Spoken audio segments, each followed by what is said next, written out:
सारा साहिबा, इस वक्त क्या सिचुएशन पोजीशन इस वक्त देख रही है? ज़रा पोलिंग इस वक्त ऑन है, हाई बहुत ज़्यादा इस वक्त हाई पर है, तो इस वक्त सूरत हाल क्या नज़र आ रही है आपको? वो लोग खासतौर पर स्विंग स्टेट्स का क्या हाल बताएंगी? स्विंग स्टेट्स की सूरत हाल यही है कि सबकी नर है और तमाम ही स्विंग स्टेट्स में तकरीबन 12 से 13 घंटे तक का वक्त है लोगों के पास वोट डालने के लिए। आज आखिरी दिन है, तो तमाम तर उम्मीदें भी कैंडिडेट्स की इसी बात से जुड़ी है कि आज के दिन फाइनल पुश है, जिसमें अगर वोटर्स आ जाते हैं तो किसी भी कैंडिडेट की किस्मत जो है वो बदल सकती है। लेकिन बात यह है कि कांटे का मुकाबला है, मुस्तकिल यही जुमला आप सुन रहे हैं बहुत दिनों से, और यही जुमला आप अगले कई घंटे भी सुनते रहेंगे जब तक कि कम से कम गैर सरकारी गैर हतमी नताइज सामने नहीं आना शुरू हो जाते। लेकिन तब तक ये कहना बहुत ही मुश्किल है कि किसको लीड हासिल होगी, क्योंकि इन रियासतों में भी फिर बहुत सारे डिफरेंट ग्रुप्स हैं वोटर्स के, by age, by gender, by race. उनको जो कैंपेन्स हैं वो डिवाइड करके देखती हैं और हर ग्रुप को अलग तरह से टारगेट करने की कोशिश करती हैं। तो आज के दिन जाहिर है कि जैसे हम जानते हैं कि एक जेंडर गैप है कि खवातीन वोटर्स जो हैं वो ज्यादा कमला हैरिस की तरफ इंक्लाइंड हैं, जो कि मेल वोटर्स हैं वो ज्यादा डोनाल्ड ट्रंप की तरफ इंक्लाइंड हैं। तो इन सारे ही ग्रुप्स की परफॉर्मेंस जो है वो बहुत मैटर करती है और इवेंचुअली वही देखी जाएगी जब एक दफा रिजल्ट सामने आ जाएंगे कि किस ग्रुप ने किस हद तक उम्मीदों पे कौन सा ग्रुप पूरा उतरा कैंडिडेट। राइट, तो सारा साहब इधर बताइए कि टर्न आउट के हवाले से आपके पास आप क्या देख रही हैं? टर्न आउट किस तरह का है? क्योंकि ज़ाहिर है लास्ट डे है, आवर्स हैं, टर्न आउट किस तरीके का है? फिर मैं ज़रा आपसे कुछ और सवाल पूछना चाहूँगा। सर, आपने जेंडर का हवाला दिया, एज फैक्टर का हवाला दिया, इसको ज़रा डिस्कस करेंगे जी। बिल्कुल, देखिए जहां तक तो वोटिंग की टर्न आउट की बात है, तो इस वक्त जो हमारे पास डेटा है वो अर्ली वोटिंग का डेटा है और उसमें हम जानते हैं कि 78 मिलियन के करीब लोग जो हैं वो वोट डाल चुके हैं आज के दिन से पहले ही। ये जो डेटा है ये 2020 के नंबर से कम है। 2020 में इस वक्त तक 110 मिलियन लोग जो थे वो वोट डाल चुके थे इलेक्शन डे से पहले।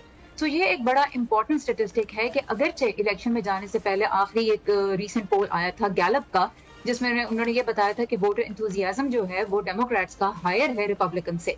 लेकिन जो अर्ली वोटिंग हमने देखी उसमें इस दफा 2024 में वो नंबर्स नहीं कम से कम मैच किए जा सके जो 2020 के थे।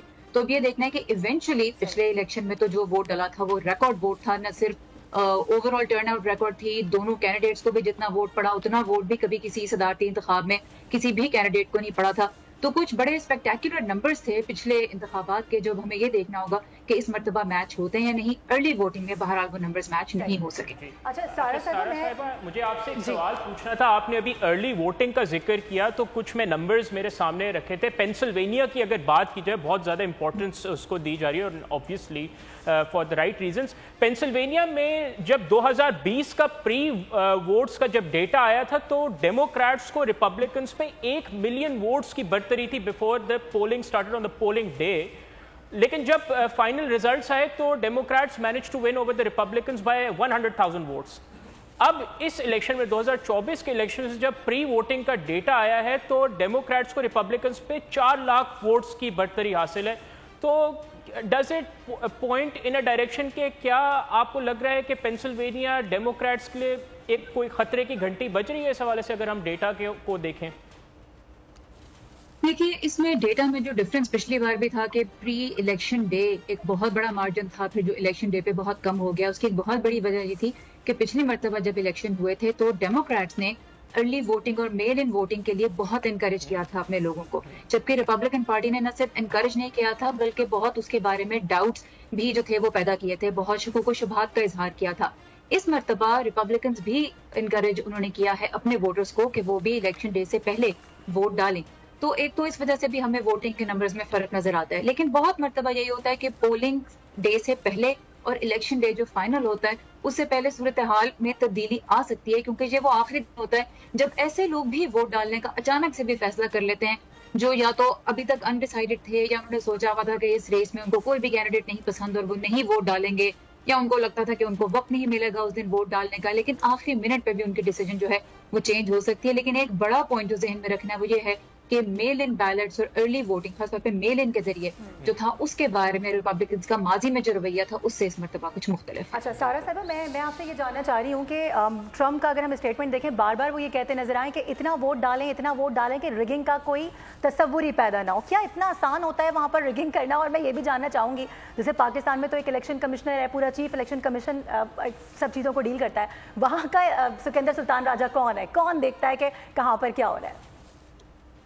बहुत अहम सवाल है और बहुत ही दिलचस्प सवाल भी है। पहली बात तो यह है कि सदर ट्रंप जब पिछली मरतबा जब उन्होंने इंतखाब 2016 में जीता था तो उस वक्त उन्होंने इलेक्शन में धांधली की कोई बात नहीं की थी, लेकिन जब 2020 में वो हार गए, जो नतीजा उन्होंने आज तक भी कबूल नहीं किया और रिपब्लिकन वोटर्स की एक बड़ी अक्सरियत जो है वो यही कहती है कि इलेक्शन में धांधली हुई थी, लेकिन कोई भी ऐसे सबूत सामने नहीं आए कि इतने बड़े पैमाने पर रिगिंग हुई हो जिससे कि इंतखाबात के नताइज ही बदल जाएं। अब हम जानते हैं ये चीज कि अमेरिका में पॉपुलर वोट अलग होता है और इलेक्टोरल कॉलेज का वोट अलग होता है और एंड में मैटर इलेक्टोरल कॉलेज का वोट ही करता है। तो इतने बड़े लेवल पे कहीं भी धांधली नहीं हुई जिससे कि इलेक्टोरल कॉलेज का जो रिजल्ट है वो बदल जाए।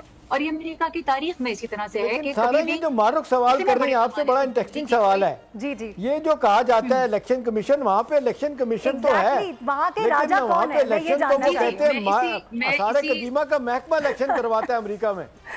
ठीक है, जो इनके सवाल का दूसरा हिस्सा था कि यहाँ अमेरिका का सिकंदर सुल्तान राजा कौन है, तो कोई एक नहीं है, कई राजे हैं यहाँ पे अमेरिका में। और उसकी एक वजह बड़ी ये है कि अमेरिका में इलेक्शन जो है वो बहुत ही बेसिक लेवल से होता है, काउंटी लेवल से शुरू होता है।